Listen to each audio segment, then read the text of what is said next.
Hello, Internet. Hello, Sam, and welcome to my final After Campfire of the year, which is weird. 2022 is coming to a close, and it was a weird one. It was a strange one. I will miss having 2022, lots of twos, fun numbers, and I'm ready, I think, for 2023. As far as Henry's Diary of Hell to Adult, the year is wrapping up. Work's been kind of goofy. Some people are really trying to get some more stuff done, and I'm done. This year's over. I'm ready to just take a break, chill, and move forward. And Sam, on Sunday, I'm coming to the East Coast, and I am going to be seeing you and others, and I'll probably make an After Campfire thing with you, but it won't be my episode, it'll be your episode, so that's why this is my last one. Yes. But yeah, as far as what I've been up to, I've just kind of been trying to maximize socializing with people as much as possible before the end of the year and before I leave for a week and a half. So this weekend, for example, on Friday, I went ice skating, which is something that I had been trying to get my friends to do for a while, and I'm just okay, everyone, Friday we are ice skating. If you want to come, join. Cool, great. It was fun. I hurt my knee. I don't know why ice skates rental ice skates have the ice figure skating forks on the ends of their ice skates, but they suck. I want ice hockey skates that just have a curve up in the front. I hate them, and I couldn't walk upstairs properly for a day. Yeah, old! Next year I turn 30. Not looking forward to that. Next year Sam turns 30, but at the end of the year, so it doesn't really matter. Sam's about to turn 29! Oh, baby! But yeah, so that I did ice skating, and then Saturday I upgraded some Magic decks, and then went played Magic, which was fun. I had there were 7 of us playing, and we played some good games, and I won our final game night game of the year. Woo! By stealing my opponent's Craterhoof Behemoth. Don't worry, it's fine. I will remember when I watch this in the future. And then Sunday, me, my friends Jenny and Drew did the same thing last year, which was an epic movie food marathon, which was we met up, we got food. We watched a movie, we got food. We watched a movie, we got food. We watched a movie. It was great. My stomach still hurts, ate so much. It is also fun because they are foodies and vegans, and I get to try interesting new things, like vegan sushi yesterday, which was so good. And yay. But yeah, as far as the movies go, we watched Batman Ninja, Jackass 3, or the anime Batman, which is wild. Jackass 3, wild in a different way. So painful to watch. And Knives Out, because when I get back, I want to watch Glass Onion with them, because that's the new Knives Out movie, and it was good movie. I really like that movie. And this week, I have things lined up for the whole week. Anyways, my question to Sam was talking about how do you bridge the gap between your millennial and Gen Z friends? Because because of camp and stuff, me and Sam know a lot of younger people that are actual friends. But Sam brought up a good point how because he's he never stopped camp until I guess this coming summer. And he also worked in schools and stuff. He's used to interacting with literal children who are Gen Z, and now I guess whatever the generation is below them, Gen I or whatever, and adults or younger people. And it sounds like he doesn't really introduce them to each other a ton, but it's just natural. This is every day. And for me, introducing Julia to Jamie was just kind of goofy, but it wasn't really because of the age thing. It was just because it was Jamie, who's been my friend since I was 8, one of my oldest best friends. That was his first camp friend he's ever met. Ever. And that's weird. A lot of my LA friends have now met, they've met one. A few people have met Jason, a few people have met Alicia. Maybe not LA people, but Seattle people have met Alicia. Because of Justin going to camp, now Justin just kind of knows some camp people. It's it is interesting whenever I bring a new person to a new person that a camp person to a person I've known forever and been blah, but it works. It's fine. So yeah, I guess Sam, kind of like you suggested, a good way to do it, just be like, hey, here's what you have in common. And like one thing that Julia and Jamie were able to talk about, which was fun, was just, one thing that came up a few times is Julia's into like film and that kind of stuff and writing, and that's what Jamie's partner does. So Jamie's just like, oh yeah, you should talk to Sarah about it. That'd be cool. And they talked about it. It was fun.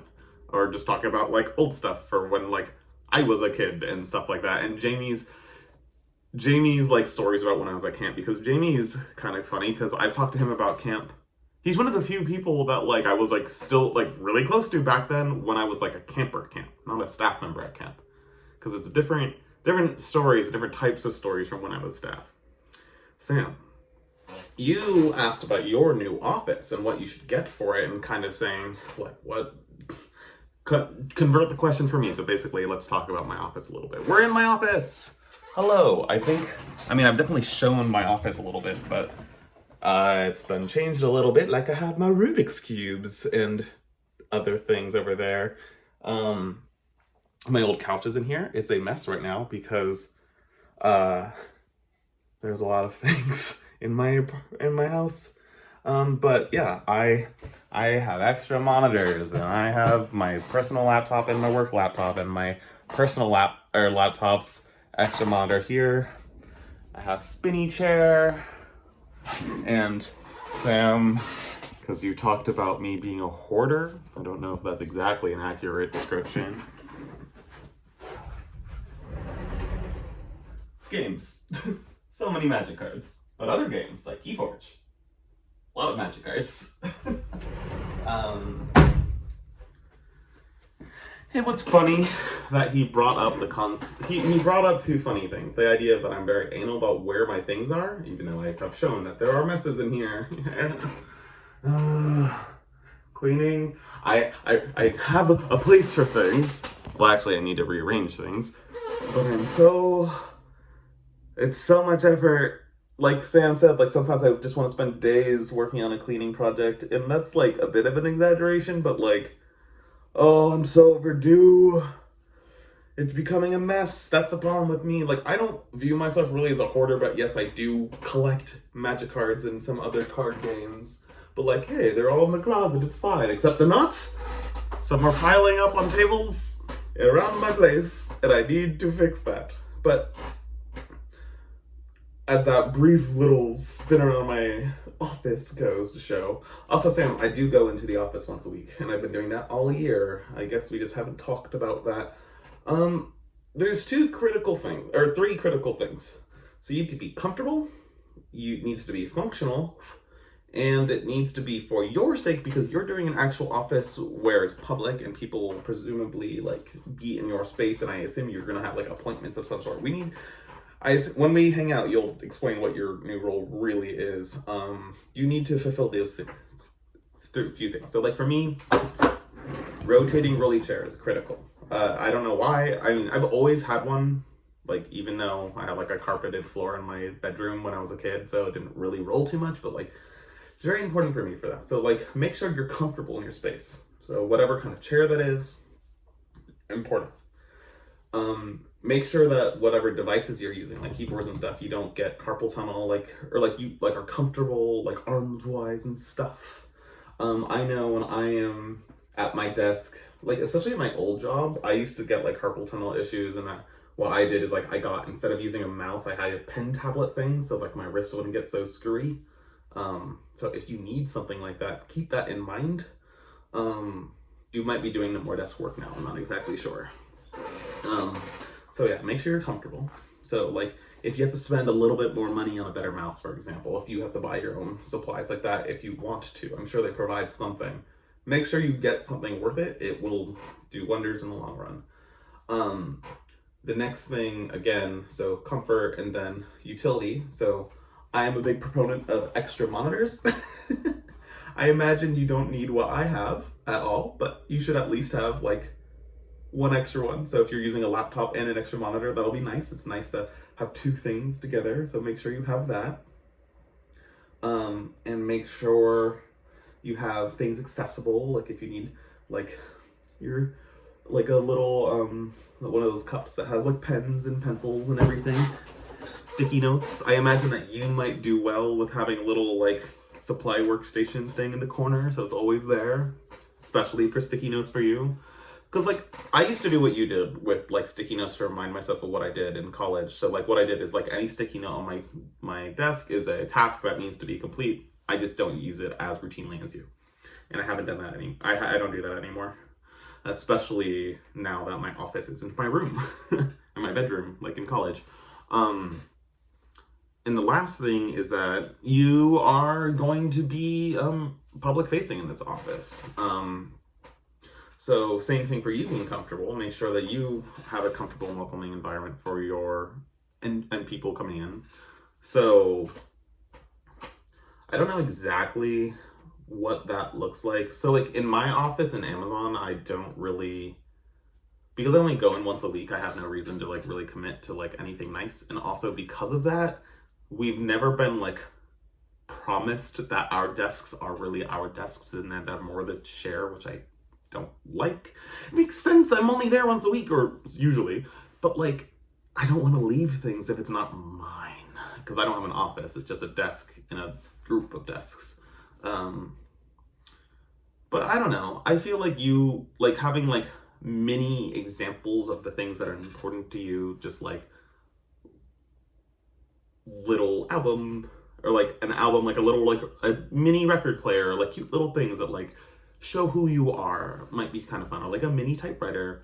I don't know, it's just because you don't want to be cluttered, but it's cute to have things really feel warm and welcoming. And you, I don't know, you could have like a whole bunch of little ducks on your desk. That could be a lot of fun. You can do whatever you want.